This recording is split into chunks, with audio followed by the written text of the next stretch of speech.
"I'd love to help, Mom, but the kids have soccer." That's what he said.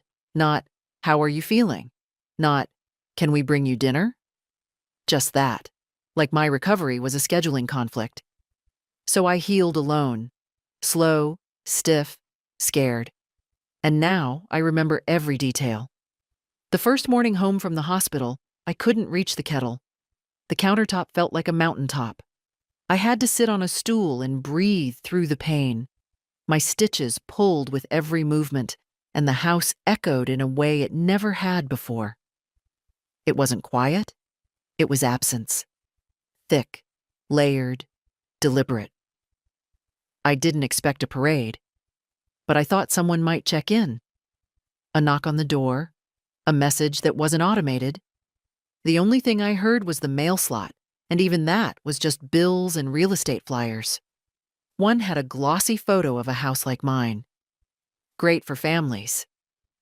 I laughed at the irony. Then I cried, but only for a minute. Crying made my chest hurt. On the second day, I made it to the porch. Just 2 steps, one hand on the railing. I stood there in my robe looking at the empty driveway. No car pulled up. No familiar voice called out. A neighbor waved.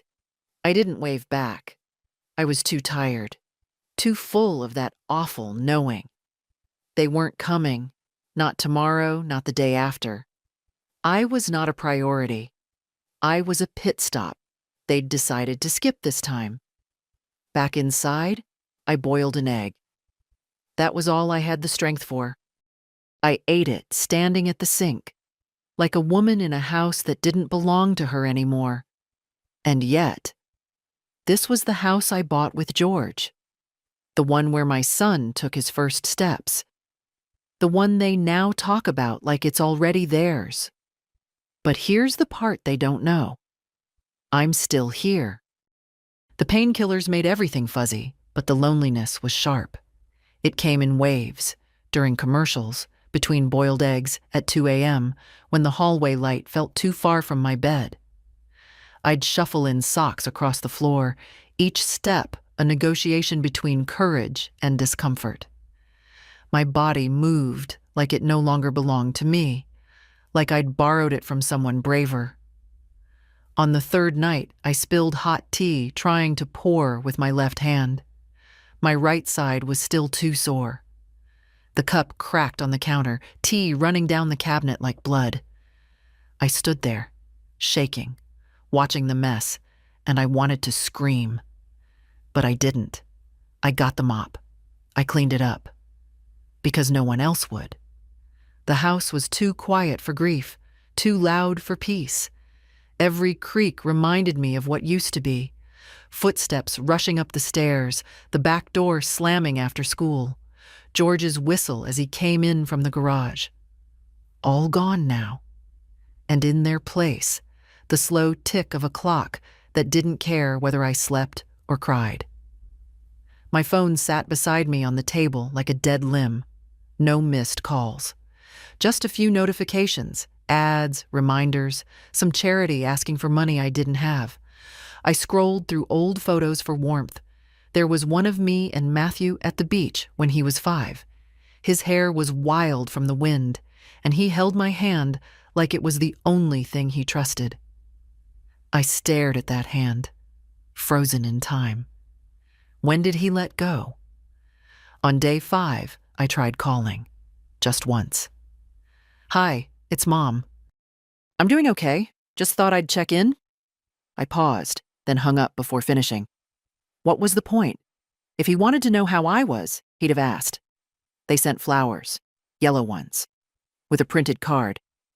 "Get well soon. Love. The kids." I kept them out of pity. For myself. For them. They lasted 4 days. When I threw them out, the vase stayed on the counter, empty and clean. I started to write things down. Not out of sentiment, but because I was afraid I'd forget what it felt like. Not the surgery, the after, the silence, the truth of what it means to be left behind politely. By the end of the week, I could stand long enough to make soup. Lentil from a can, I added pepper to pretend it was homemade. That's something I do now. Pretend. Pretend I'm not hurt. Pretend they meant well. Pretend I'm not counting the days since someone asked, "What do you need?" I needed a hug, a ride, a meal dropped off with a smile. Just something human. But all I got was soccer. And now I mark time in bowls and bruises and reminders on the fridge. I've been kind all my life. Patient. Generous. I made excuses for everyone. They're busy. Life is complicated. Don't take it personally. But I am taking it personally now. Because the recovery is slow, yes, but it's also revealing. Each quiet hour strips away some layer of illusion. And what's underneath? A woman who remembers everything. On the 7th day, I changed the sheets. It took nearly an hour. I rested 3 times, once sitting on the edge of the bed, once kneeling on the floor after the fitted sheet snapped back on me, and once just standing still, waiting for the wave of dizziness to pass. But I did it. I made the bed with my own hands. Clean sheets smell like dignity. That afternoon, I sat in the kitchen, eating toast that had gone a little stale. I looked at the drawer by the stove, the one with birthday cards. Dozens of them. Years and years of little messages. Best mom ever. Thanks for everything. One card from 3 years ago said, "We'd be lost without you." I remember reading that and smiling so wide it made my face hurt. It felt sincere. Now, I wonder, when did they start saying things they didn't mean? It's funny how your brain replays things once you're still long enough. All the memories you shrugged off before, suddenly they line up like dominoes. Like the time they forgot my birthday until 2 days later, then laughed it off with a bottle of wine I couldn't drink. Or the Christmas when I gave them a handmade quilt and they left it in the guest room closet for a year. Back then I told myself not to be petty, that love isn't measured in gestures. But it is. Of course it is. It's measured in calls made, time spent, chairs pulled out, hands held, casseroles delivered. It's in the showing up. And they've stopped showing up. The last time I fell, months before the surgery, I called Matthew. I wasn't badly hurt, just shaken. I remember his voice, distracted and clipped. "Well, what do you want me to do, Mom? I'm at work." I said, "I just needed to hear you." And he said, "Okay, well, I've got to go." Click. I forgave him, of course. Told myself I was being dramatic. But now I look at that moment differently. It was a little rip in the cloth. And the cloth's been fraying ever since. Even the way he brings the grandkids over feels performative. They walk in like tourists. Ruby barely looks up from her phone. Jackson once asked, "Why do you keep your house like a museum?" I laughed then. I shouldn't have. I should have said, because I remember a time when people respected the things they were given. Last Easter, Madeline brought a store-bought pie and a new set of rules. No sweets for the kids, no religious talk, no political discussion. I nodded. I always nod. I'm the peacekeeper, the peacemaker, the invisible one, but not anymore. Last night I took out the box from the hall closet, the one labeled important. It's where I keep the will, the deed, the insurance, the copies of letters George and I once signed. I sat on the floor with my back against the washing machine and read every line like scripture. The house is mine, free and clear. Paid off 20 years ago. I remember the final payment. George took me out for ice cream, said, "Now we really own something." I wish he were here now. He'd understand what I'm thinking. Matthew once said, "We'll take good care of the house when it's ours." Not if. When. I didn't answer then. I just smiled. I'd gotten good at that. Smiling instead of speaking. but I'm not smiling anymore. That night I slept better. No pills, no crying. Just a quiet mind and the weight of a decision starting to take shape. It felt good, strong, like I was slowly reclaiming something I hadn't even realized I'd given away. Tomorrow, I'm going to the bank. The woman at the bank wore a red blazer and kind eyes. Her name tag read Alicia, and she didn't blink when I said I wanted to review my will. Just nodded and motioned me to sit down, like I was any other woman trying to put her life back in order. Maybe I was. I laid out the documents carefully, smoothing the creases. It had been years since I'd looked at them. George's signature was still there, strong and deliberate. Mine beside it, smaller, neater. I used to take pride in that. The steadiness of my hand. We'd written that will when Matthew was in college, back when he still called me Mama sometimes, back when I believed proximity meant closeness. We left everything to him. There wasn't much at the time, just the house, the old car, the savings account we added to with every holiday we skipped. Any recent changes in your situation? Alicia asked gently. I thought about saying, yes, I learned I'm disposable. But instead, I said, my husband passed years ago, and I've just had surgery. I realized I need to reconsider a few things. She nodded like she understood. Maybe she did. Maybe every woman over 60 who walks into this bank has her own version of this conversation. I'd like to revoke the existing will, I said, steady as stone, and draft a new one. The house is no longer going to my son. A pause. Of course, she said. No questions. Just quiet professionalism. She opened her drawer, pulled out a folder. We can start from scratch. Is there a new beneficiary in mind? Yes, I said, but I'd like that kept confidential for now. I didn't have a name yet. Not really. But I knew it wouldn't be Matthew. Afterwards, I walked across the street to the diner. The one with the faded red booths and bitter coffee that tastes like memory. I sat by the window and stirred sugar into my cup, slowly, like I used to do with George. He always said sugar dissolved better if you stirred clockwise. I never corrected him. I watched a mother outside buckle her toddler into a car seat. She moved fast, with practiced hands, the way I used to. For a second, I saw myself in her. The energy, the focus, the invisible weight. We give so much, we don't notice when it's gone. On the walk home, my legs ached, but my spine stayed straight. I passed the big oak tree where Matthew used to build forts. It still had the notch where George carved our initials. I stopped and touched it with my fingertips. The bark was rough, real. It didn't pretend to be anything it wasn't. At home, I folded laundry. Slowly, precisely. My body still healing, but my mind sharper than it had been in years. I thought about all the times I'd left messages and didn't hear back. All the "sorry, busy this week" texts. The birthdays reduced to emojis. The visits cut short.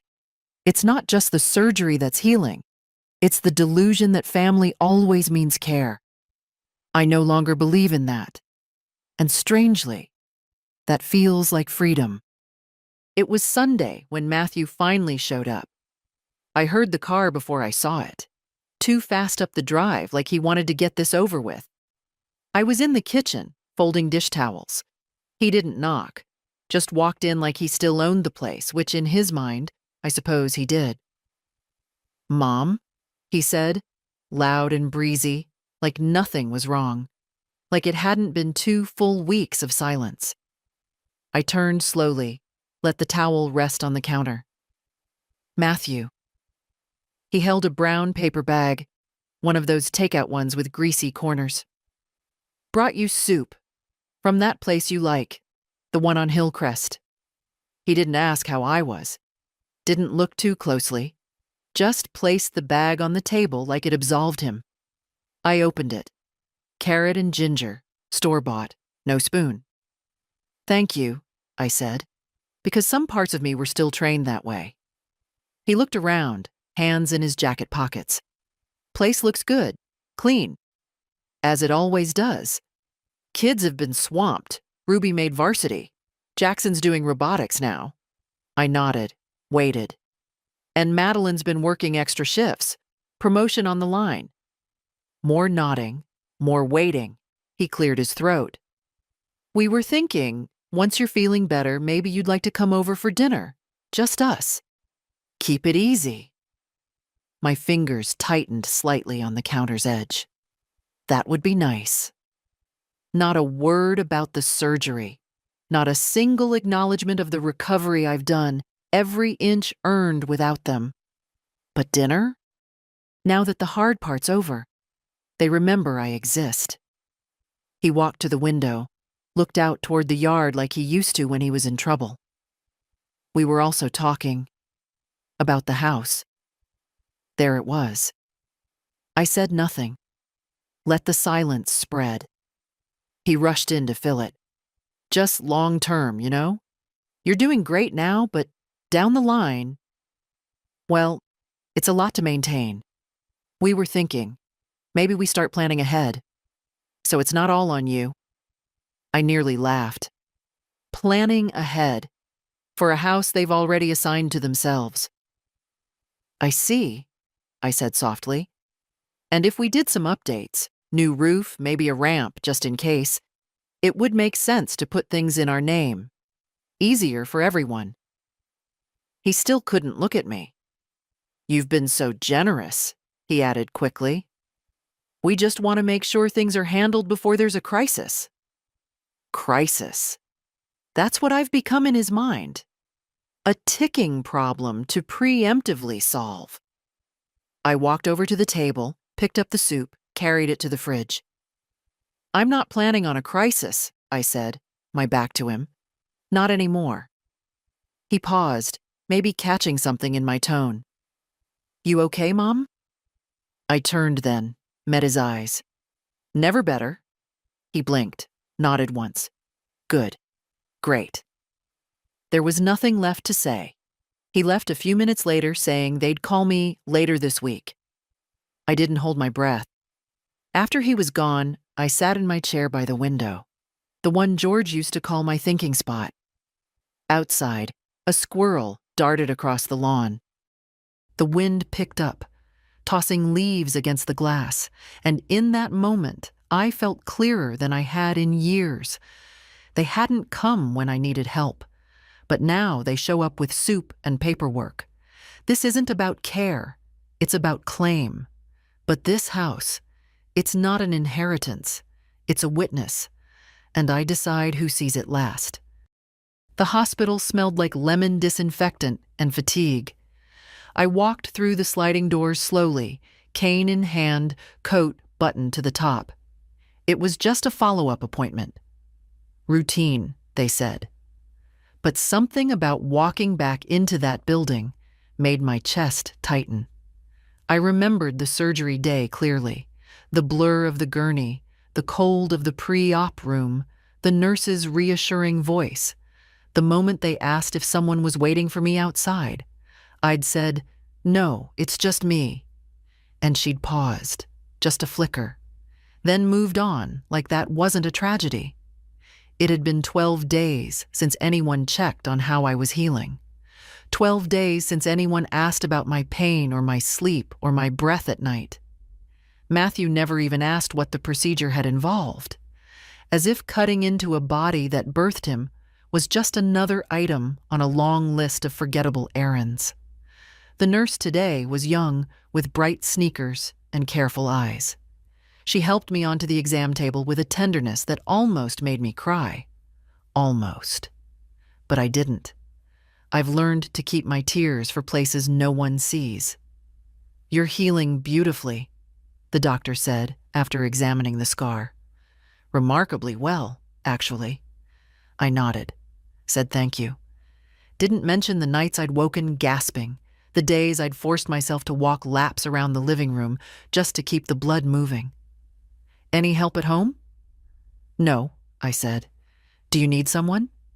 No, I said again, firmer this time, because I did need someone.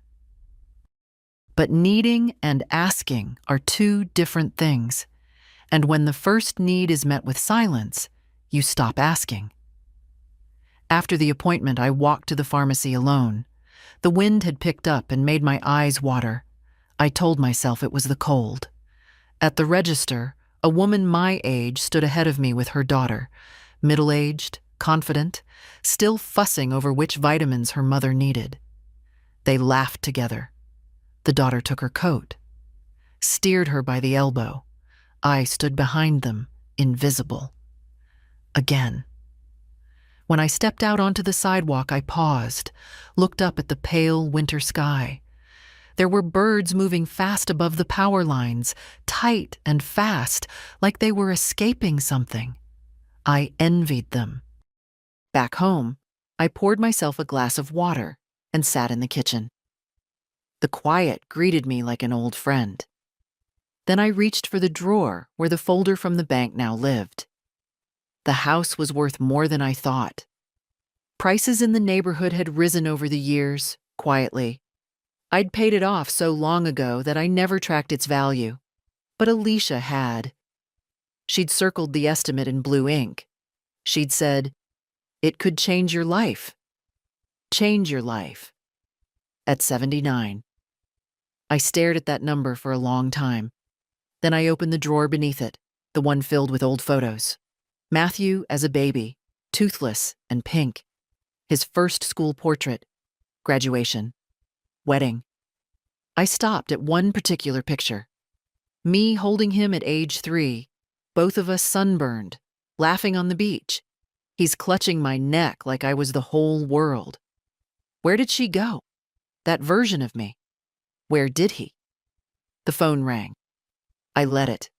Madeline's voice on the machine. "Hey, just checking if you need anything this week. We might swing by Saturday if the kids don't have games." If. I erased the message. Later that night, I sat with the deed in my lap. I imagined them opening mail one day, expecting to see their future handed to them on a silver platter, and instead, nothing. No keys, no title, no explanation. Just a space where entitlement used to live. Because if you ask me now how I'm healing, I'll tell you this. The body is slower than the heart. But the heart, when it gets angry enough, it doesn't limp. It walks straight to the edge of what used to be love, and then it jumps. On Tuesday, I made an appointment with a realtor. Her name was Natalie. She had one of those clipped, efficient voices and wore a coat that looked more expensive than my car. But her eyes were sharp, and when she shook my hand, she didn't soften her grip for my age. I liked her immediately. "Can I ask?" she said. "Why now?" I watched her toe sink slightly into the rug by the front door. She was already mentally staging the space, imagining throw pillows and candles. I wondered if she pictured me in the photos, or someone younger. "I'm considering a change," I said. She smiled politely, but I saw the thought pass across her face. Someone put pressure on her. Probably the sun. I didn't correct her. We walked through the rooms together. She commented on the natural light, the condition of the wood floors, the potential for renovation. "Buyers love original kitchens these days," she said, running her manicured nails along the cabinet edge. "Gives a house character." I stayed silent. She stopped at the hallway. "You have a very lived-in home." I smiled at that. "Yes, it's been lived in." She turned. "Is your family involved in the sale?" "No," I said. "They're not aware." Natalie raised one brow, not in judgment, just interest. "That's unusual." I folded my arms. "So is abandoning your mother after surgery." To her credit, she didn't flinch, just nodded slowly. Fair. We sat at the kitchen table. I poured tea while she reviewed comps and numbers. I knew the market had shifted. She said we could list quickly, no open houses necessary if I preferred. She had buyers waiting. All cash offers possible. It all sounded clinical, fast, clean, just the way I wanted it. Let's do it, I said. She blinked, then smiled. Okay. And that was that. Years of memory, of effort, of fixing pipes and patching the roof and repainting the porch. That house was already shifting in my mind, becoming a transaction instead of a home. That night, I packed 2 boxes. Only 2. The first held papers, banking documents, insurance, my passport.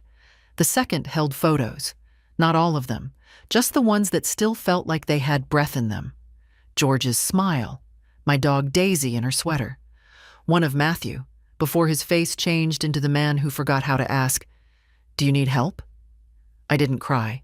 I didn't feel triumphant either. I felt exact. Every movement had purpose. Fold. Tape. Label. At midnight, I sat on the edge of my bed and looked around.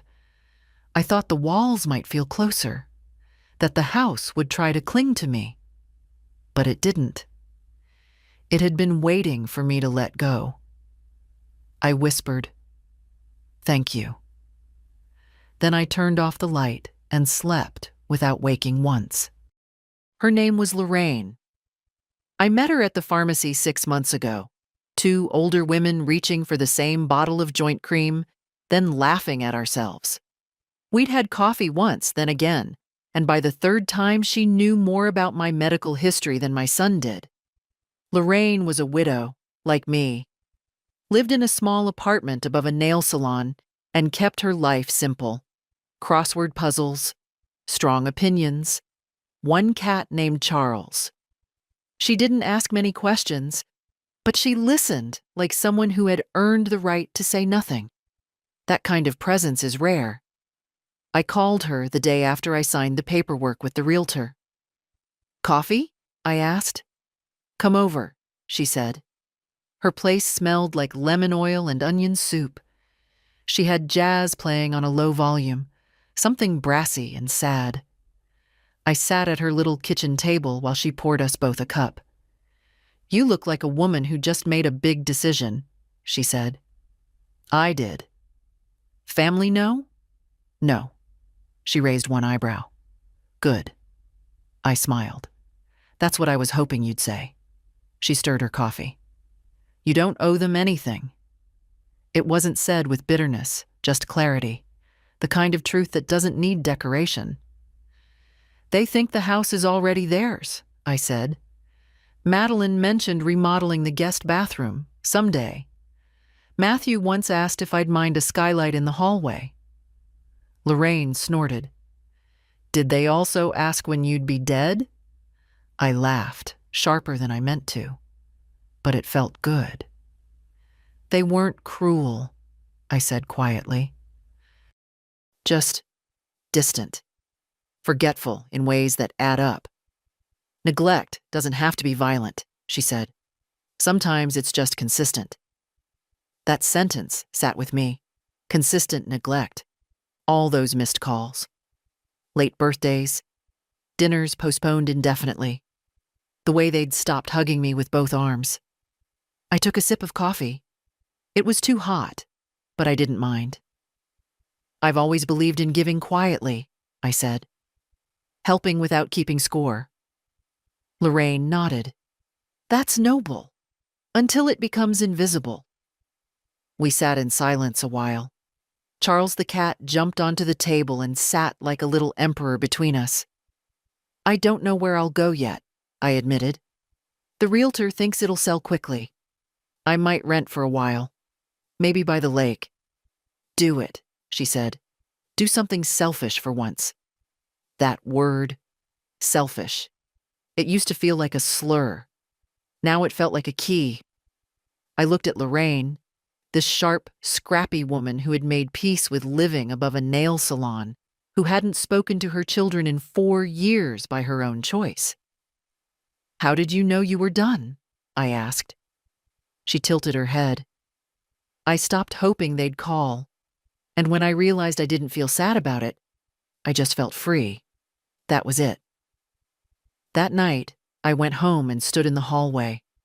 I looked at the family photos on the wall, the wedding portraits, the school pictures, Matthew in every stage of life.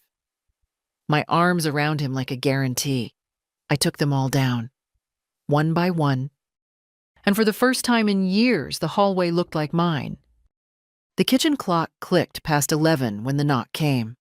Not urgent, not loud. Just a polite little tap, like someone trying not to disturb. I opened the door to find Jackson on the porch. My grandson. 12 years old, hoodie too big, sneakers muddy, a backpack slung over one shoulder.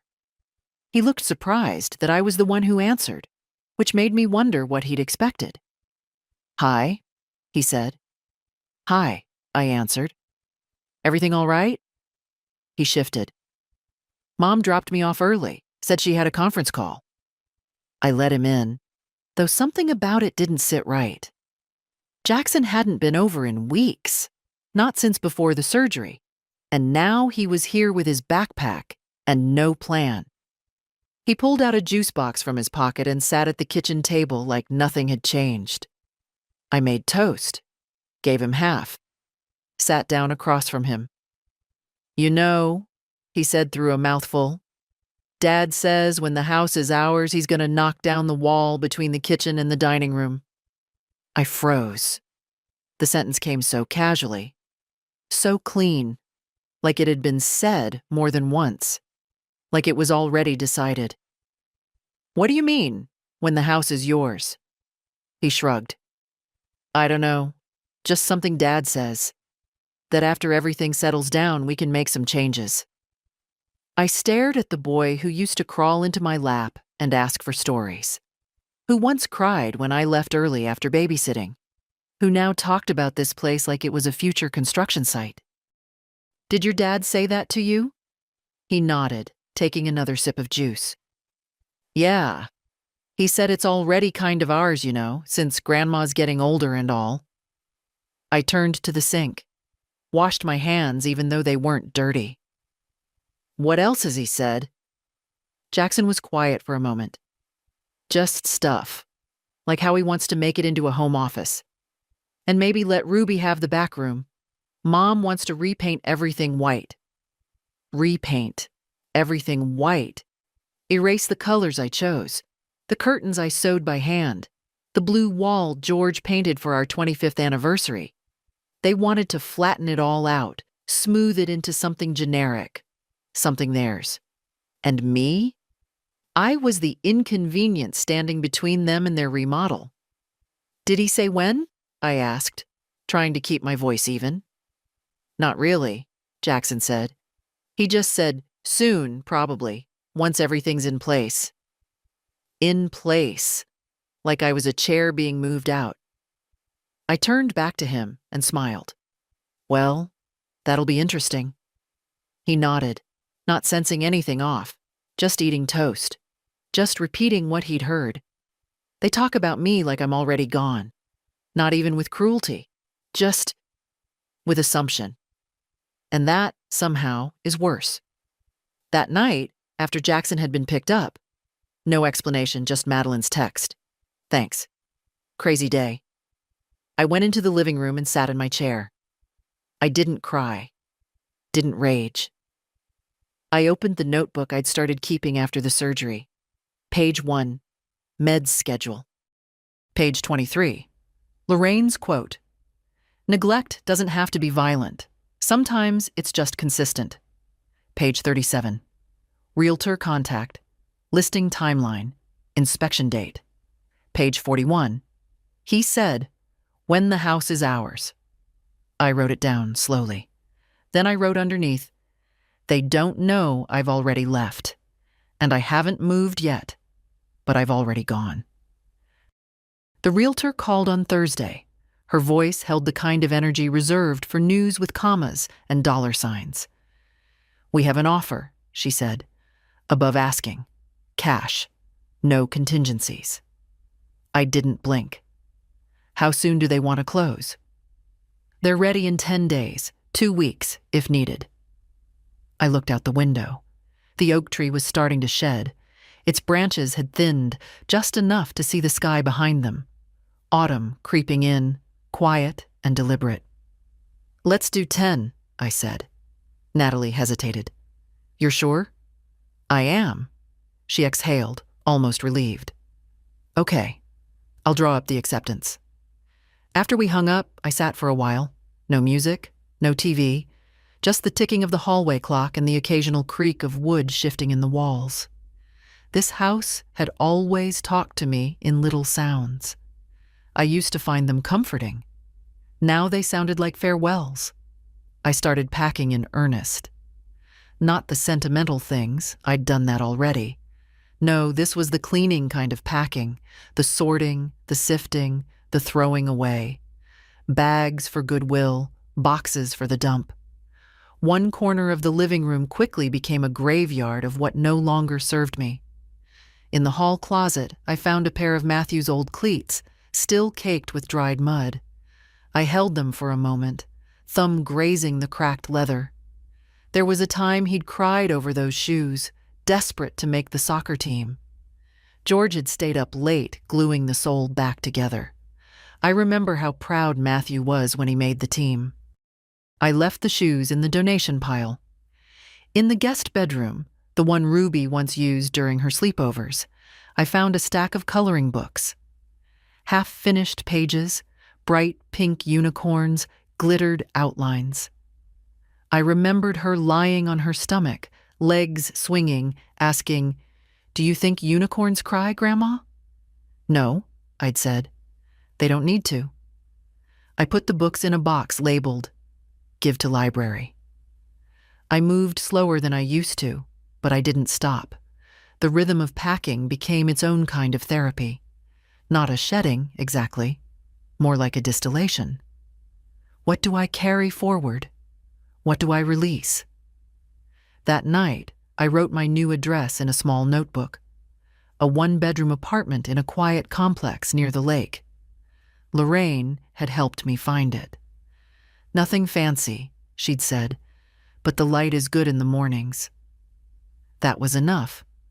I hadn't told Matthew, or Madeline, or the kids. They still thought I was recovering. They didn't know I'd recovered into someone they no longer recognized. I placed the envelope with the new lease into the folder from the bank. Next to the updated will. Next to the termination of the power of attorney Matthew once insisted on, just in case. The house, the money, the decisions, all mine again. At midnight, I stood barefoot in the kitchen. The fridge buzzed gently behind me. I ran my hand across the cool countertop one last time. They had plans for this place.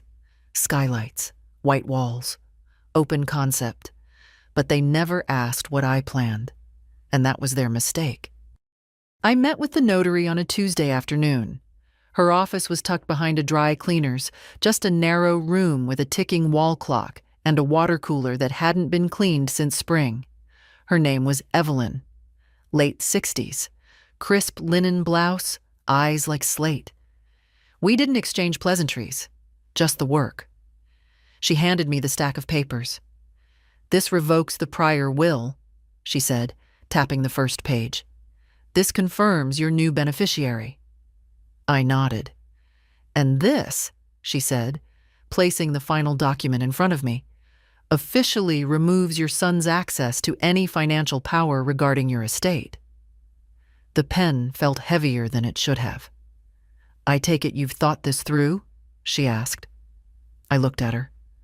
"Every night for 3 weeks." Evelyn didn't blink. "Good." I signed. There's a moment after ink hits paper when the world doesn't shift, but you do. Not with noise, not with vengeance, but with weight. Like something you've carried for too long finally sits down beside you and says, "There. That's done." I walked out of her office into the afternoon light and didn't feel guilt. Only air. The next day, the sale closed. Natalie called in the morning. "It's done," she said. "Funds are being wired now." She paused. "Do you want me to deliver the keys?" I shook my head, though she couldn't see me. "They're on the counter. The buyers can find them." And just like that, the house was no longer mine. I thought I'd cry, but I didn't. The tears had long dried into resolve. That afternoon, I took a cab to my new apartment. The driver didn't ask questions, just helped me load 2 suitcases and 3 boxes into the trunk. My whole life reduced to what mattered. The complex was small, 2 stories, pale green siding, and a line of tidy shrubs that tried their best. The hallway smelled like lemon cleaner and fresh paint. My unit was on the 2nd floor. Apartment 2B. When I opened the door, the room was filled with quiet sun. It wasn't large, but it was clean. White walls, warm floors, a kitchen just big enough for one. The windows looked out onto a narrow strip of lake and a line of pine trees. I stood for a long time just looking at them, letting the stillness enter me. That evening, I made tea. Real tea, not instant. Poured it into my 1 good cup and sat on the small balcony, wrapped in a shawl Lorraine had knitted years ago. I listened to the wind brushing against the branches. I let my breath settle. There was no noise, no door slamming, no TV blaring from the other room. Just me. Later, I unpacked slowly. 1 photo of George on the nightstand. The quilt from our old bed, now folded neatly over a chair. My books lined up in a single row, less than I used to own, but enough. At midnight, I turned off the lights and stood in the doorway, looking back at the little living room.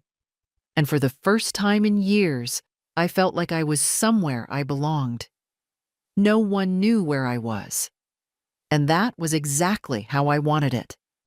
Saturday morning, I went to the post office. The letter had been sealed for 3 days. White envelope, thick paper, printed text. No return address. I handed it to the clerk, paid for tracking, and watched him stamp it like it was any other piece of mail. It wasn't. Inside was a simple note. "Matthew, I've sold the house. I no longer live there. Please do not try to find me. I am safe. I am well. And I am no longer yours to assume. Mother." No anger, no accusations, just facts. Let them sit with that. Let them drive up next weekend with paint samples and tools, ready to measure the wall between kitchen and dining room, only to find another family living there. A toddler's bike in the driveway, a wind chime on the porch. No trace of me. Let them knock. Let the new owner say, "Sorry, who?" I pictured it clearly. Matthew turning to Madeline, confused. Madeline dialing my number with that tight-lipped tension she always wore when something didn't go her way. I had turned off the number, canceled the plan, new carrier, new SIM. They would find only silence. And maybe, for the first time, they would really listen to it. That afternoon, I unpacked the last of the kitchen items, just a small set.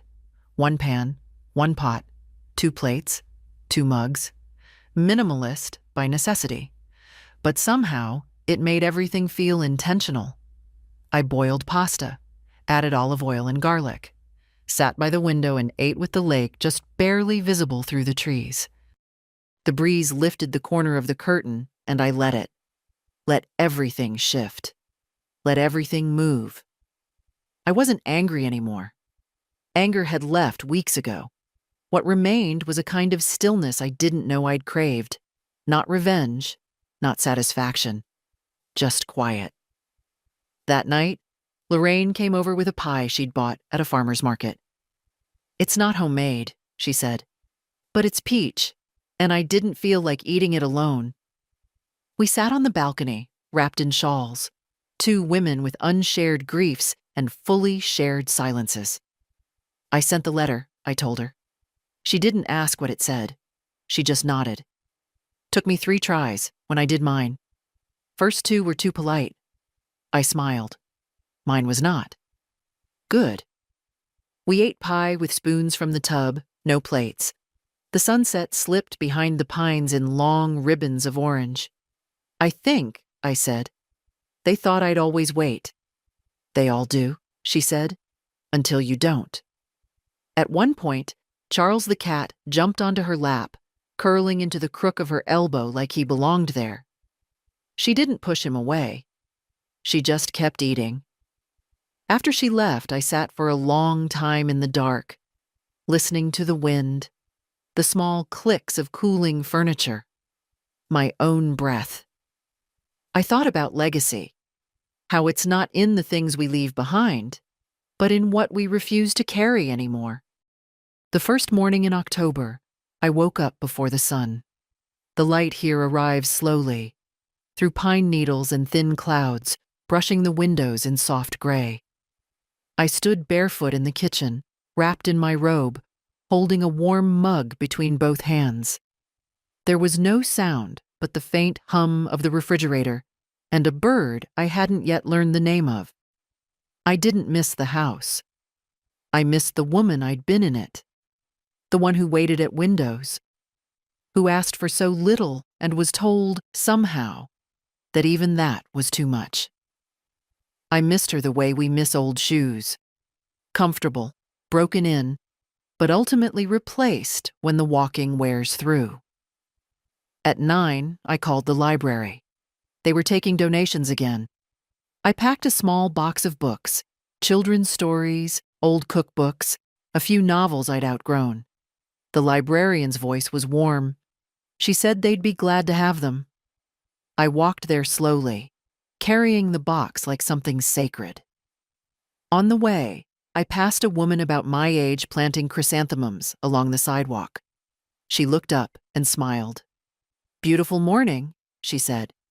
"It is," I answered. And it was. At the library, a young volunteer took the box and asked if I wanted a receipt for taxes. "No," I said, "thank you." Then added, "Keep the unicorn one. My granddaughter once colored every page like it mattered." She didn't ask why I wasn't giving it to her directly. She just nodded. Small mercies. On my way home, I stopped at a cafe Lorraine had recommended. It was bright and small, the kind of place with chalkboard menus and chipped mugs that feel like old friends. I ordered tea and sat by the window. A woman next to me was reading a paperback, her lipstick worn down to a pink echo. She looked up once and gave me that half smile women give each other when they recognize something unnamed but familiar. After she left, I stayed, watched people pass by. No one knew me. No one expected anything of me. There was no timeline, no assumed role, just presence. Later, I bought groceries, milk, apples, a small wedge of cheese. Enough for one person, 2 if Lorraine visited. At home, I put everything away slowly, with care. I had stopped rushing. The apartment already felt like mine, not borrowed, not transitional. Mine. That evening, Lorraine called. "Still alive?" she asked. "Barely," I said. "I had to talk to a teenager who thinks milk should be sold in oat form." "God help us all." We laughed. Then she said, "You sound different." I paused. "I feel settled." There was a silence. Then, "That's dangerous. You'll start enjoying yourself." "I already have." We hung up. I stood by the window, arms crossed, watching the light fade. The trees swayed gently, as if nodding in approval. In the drawer by the sink, I kept a photo of George. Just one. Him in the garage, holding a wrench, grinning like he'd built the world. Sometimes I talked to him, just a line or two. "You'd like it here," I said that night. And I think he would have. Not because it was grand, but because it was mine. No one called. No one came by. I didn't check the mailbox until after dark. Inside, a bill, a flyer, and a postcard from Lorraine. sent before she even called. It said, "Freedom looks good on you." It was Madeline who came first. I imagined the scene as it happened. Her car pulling into the driveway, the tires skimming over the same cracks I used to ask Matthew to patch. Her heels clicking on the porch. The key, still on her ring, slipping into the lock like muscle memory. And then, the silence, the stillness, the realization. I pictured her standing there, one manicured hand still on the doorknob, eyes sweeping over the empty living room. No rug, no lamp, no vase of wilting flowers on the table. Just echo. Then the voices. Matthew's behind her, louder, already frustrated. What the hell? Where's her stuff? I imagined them splitting up. Madeline going to the kitchen, checking the fridge. Matthew storming down the hallway, throwing open the closet doors. Finding nothing. Not even a single hanger. The letter would have been in the mailbox. It wasn't dramatic. I hadn't left it on the mantel. I wasn't staging a performance. It was folded neatly in a plain envelope, addressed simply, Matthew and Madeline. I sold the house. Please do not contact me. This was not a decision made in anger, but in clarity. Live your lives. I will live mine. Mother. I imagined him reading it aloud, then again, quietly, then folding it too quickly, like paper could be shut the way you shut a conversation. What they felt in that moment didn't concern me. Surprise, most likely. Not sorrow, not real sorrow. That takes root over time. But shock, confusion, maybe even embarrassment. Who sells a house without telling their own son? I do. The phone never rang. The old number had long since been canceled, but I'd checked the account. They hadn't tried. No email either. No letter. Not even from the kids. Which told me everything I needed to know. They hadn't come looking for me. They'd come for the house. And when it was gone, they left. I was sitting on the balcony when Lorraine knocked, holding 2 croissants in a paper bag, wearing her wide-brimmed hat like someone who still hoped for sun in October. Well? She asked, sitting down without waiting for an answer. I passed her a cup of coffee. No word, I said. She bit into the croissant. Good. We sat like that for a while, watching the pines. A bird landed on the railing, then hopped away. I thought I'd feel guilty, I said eventually. You don't? I don't feel anything. She nodded. That's how you know you did the right thing. When nothing bleeds after. It wasn't that I didn't remember the good things. I did.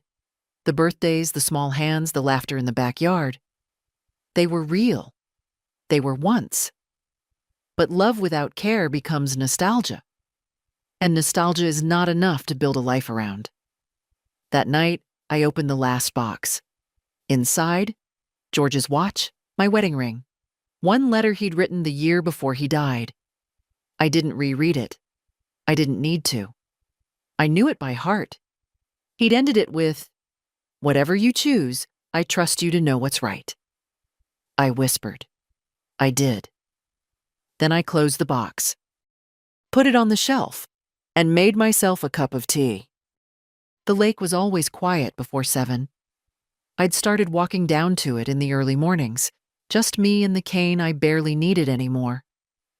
The path was soft underfoot, a trail of pine needles and damp earth. A few squirrels darted past. Sometimes I'd see a jogger, but we never spoke. I preferred it that way. The bench near the edge of the water had become mine.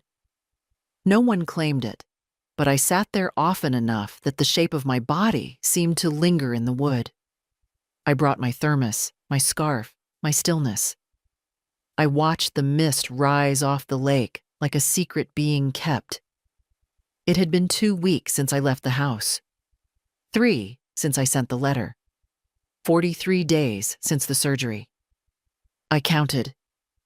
Not because I was waiting for something to happen, but because I wanted to remember exactly how long it took to feel whole again.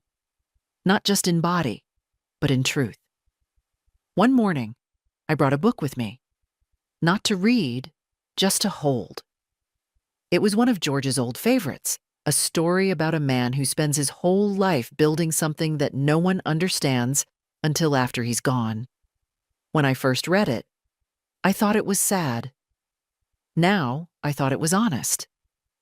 I didn't hear from Matthew. Not a call, not a message, not even a second-hand attempt through one of the kids. Some might have seen that as tragedy. I saw it as proof. Proof that I had not misjudged. Proof that what I'd built my anger on had foundation. They hadn't loved me less, exactly. They had simply stopped noticing I was a person. There's a difference. They'd loved the role I played. The giver, the reliable one, the backdrop to their lives. But when I stepped out of the frame, they didn't follow. They just paused, blinked, and recentered the picture. I'd lived most of my life believing love meant staying. Now I knew better. Sometimes, love means leaving first. Not to punish, to protect. Lorraine once said, "We're not too old to begin again. We're just too tired of doing it for the wrong people." She was right. I had begun again, small, quiet, entirely mine. A library card, a balcony garden, a new pair of walking shoes. No apologies, no explanations. Sometimes, I caught myself humming in the kitchen. Sometimes, I danced with Charles the cat when Lorraine brought him over because her landlord was spraying for ants. I started sending letters again, real ones, handwritten, to friends I hadn't spoken to in years. Most of them wrote back. The ones who didn't? That was fine, too. Life filters what you need if you let it. And in that small apartment, with its chipped tile and warm light, I rediscovered something I hadn't felt in decades. Peace without permission.